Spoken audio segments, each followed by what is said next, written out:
Assalamualaikum warahmatullahi wabarakatuh. Mga kapatid sa pananampalatayang Islam, gusto ko kayong tanungin, naalala nyo ba noong tayo yung mga sanggol pa? Hindi natin kayang kumain mag-isa, magbihis o maglakad, pero sino ang nag-aalaga sa atin? Sino ang nagpuyat, nagsakripisyo at laging nariyan para sa atin? Oo, sila, ang ating mga magulang. Alam nyo ba na mahalagang utos ni Allah subhanahu wa ta'ala ang pagmamahal at pagsunod sa ating mga magulang?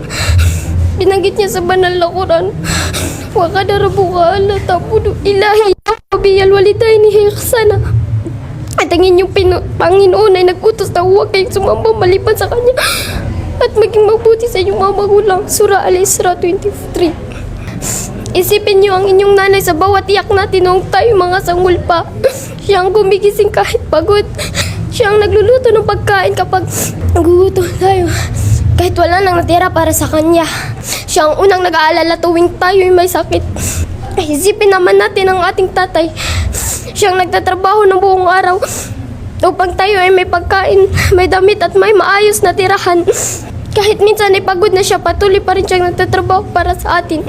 Ang lahat ng ito ay ginagawa nila nang walang hinihinging kapalit. Mga kapatid sa pananampalatayang Islam, alam niyo ba na ang ating mga magulang ang daan patungo sa Jannah? Kaya dapat nating ipakita ang pagmamahal at paggalang sa kanila sa pamamagitan ng mga sumusunod. Una, magsalita ng magalang kahit minsan ay nagagalit na sila. Huwag tayong magsalita ng pabalang, sa halip magsabi tayo ng salamat po nanay, patawad po tatay. Pangalawa, tumulong sa kanila. Huwag nating hintayin na utusan tayo. Kung may nakikitang kalat, pulutin. Kung may gagawin, magboluntaryo. Ang simpleng pagtulong ay nagpapakita ng pagmamahal. Pangatlo, ibigay ang panalangin sa kanila. Sa ating dasal, huwag kalimutang hilingin kay Allah subhanahu wa ta'ala ang habag para sa kanila. Sinabi ni Allah subhanahu wa ta'ala sa banal na Quran, Rabbi irhamhuma kama rabbayani sagira. O Panginoon ko, kaawaan mo sila gaya ng pagpapalaki nila sa akin nung ako'y maliit pa. Surah Al-Isra 24. Mga kaibigan sa pananampalatayang Islam, alam niyo ba na walang sino man sa mundo ang magmamahal sa atin ang higit pa sa ating mga magulang?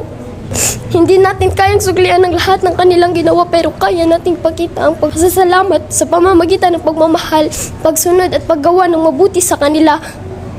Isipin niyo paano kung mawala na sila. Huwag nating hintayin ang araw na iyon bago natin ipakita sa kanila ang pagmamahal sa kanila. Naway gabayan tayo ni Allah subhanahu wa ta'ala na maging mabuting anak at maging dahilan ng kanilang kasiyahan. Jazakumullahu khairan. Wassalamualaikum warahmatullahi wabarakatuh. Okay, mashallah, jazakillahu khairan. Naway maging kapaki-pakinabang sa atin yung mga inihanda ng ating mga estudyante, ating mga mag-aaral.